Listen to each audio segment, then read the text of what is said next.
একটা under construction building, এবং এই বিল্ডিংগুলোকে আমরা বেশি টার্গেট করি কারণ এখানে কনস্ট্রাকশন করবার কারণে অনেক পাত্র থাকে যেগুলোতে পানি, স্বচ্ছ পানি থাকে এবং লার্ভার উৎপত্তি স্থল হতে পারে।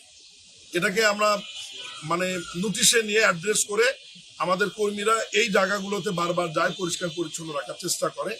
এবং একটু আগে যেখানে আমরা জরিমানাটা করেছি, এই ম্যাজিস্ট্রেট জরিমানাটা আমরা করেছি, ওখানে ঠিক 7 দিন আগেই আমাদের সিটি কর্পোরেশনের মশক নিধকের কর্মীরা গিয়েছে, পরিষ্কার পরিচ্ছন্ন করেছে, তাদেরকে বলে দিয়ে এসছে এবং আমরা নোটিশও করেছি।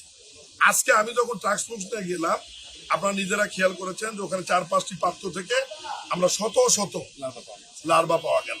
তো ওখানে ম্যাজিস্ট্রেট ছিল আমার সাথে, ম্যাজিস্ট্রেট সাথে সাথে তাদের 50,000 টাকা জরিমানা, অনাদায়ে 2 মাসের জেল দিয়েছে।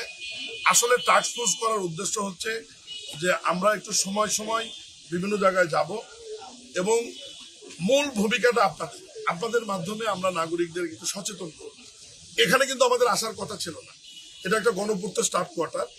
আমরা পায়ে হেঁটে যেতে তো হঠাৎ মনে করলাম যে ভিতরে গিয়ে আসি।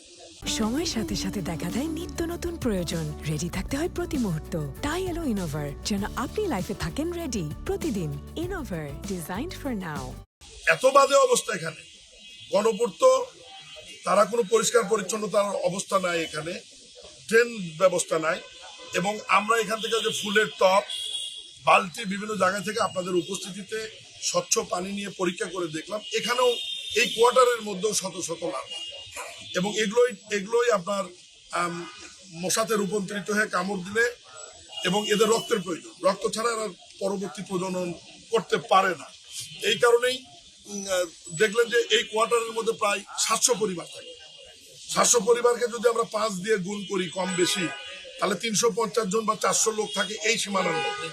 তাহলে এখানে আমরা মাত্র 3-4টা পাত্রের মধ্যেই কিন্তু কয়েক শত লার্ভা দেখেছি। তাহলে এরা আক্রমণগুলো করবে তো এই বাড়িগুলোতেই, এবং তারা ইফেক্টেড হবে। এই জন্য আমি এখানকার যারা তরুণ যারা ছিল, জেএনজি, তাদেরকে নিয়ে ঘুরেছি, তাদেরকে দেখিয়েছি। আমরা কিন্তু ছোটবেলায় এগুলো করেছি, আপনিও করেছেন, আমরাও করেছি। স্কুল লাইফে দলবদ্ধভাবে বন্ধু বান্ধবের একসাথে হয়ে নিজের এলাকাটা পরিষ্কার করেছি। সব তো রাষ্ট্রের উপর ছেড়ে দিলে হবে না।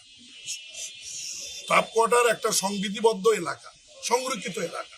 এখানকার প্রত্যেক বাড়ির ইয়ং ছেলেরা যদি একত্রিত হয়ে, বন্ধু বান্ধবরা যদি নিজেরা পরিষ্কার করে, গণপূর্ত বিভাগ আছে তাদেরকে আমরা অনুরোধ করলো, তারা যদি এটা পরিষ্কার করে দেয়, তাহলে কিন্তু এই জিনিসগুলো আমাদের দূরীভূত হওয়ার সম্ভাবনা থাকবে।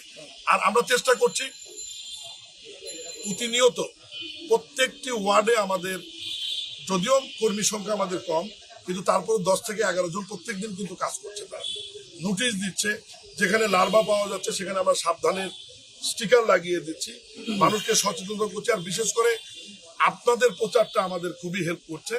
এই জন্য আমি ইলেকট্রিক মিডিয়া, প্রিন্ট মিডিয়া এবং সামাজিক যোগাযোগ মাধ্যমকে আমাদের স্থানীয় সরকার বিভাগ মন্ত্রণালয়ের পক্ষ থেকে, উত্তর এবং দক্ষিণ সিটি কর্পোরেশনের পক্ষ থেকে আন্তরিক ধন্যবাদ এবং কৃতজ্ঞতা জানাই।